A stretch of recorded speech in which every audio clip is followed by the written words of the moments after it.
Wild winds out there causing problems all over the place. And this is Linda. Linda, thank you for sharing this photo of a tree down on Dedham Street in Needham. She told us that one car's bumper got caught.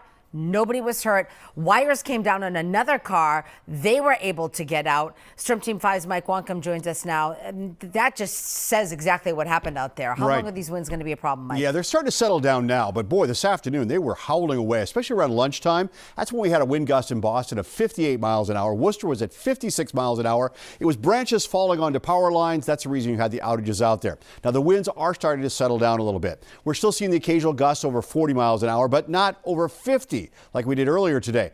But a heads up, the wind is going to be staying with us in a lesser form, it looks like, the next couple of days. Here's what I mean. Look at the peak wind gusts. They drop off on Friday. They drop off a little more on Saturday, but they are not calm. They are still going to be with us and still breezy even as we head to the weekend.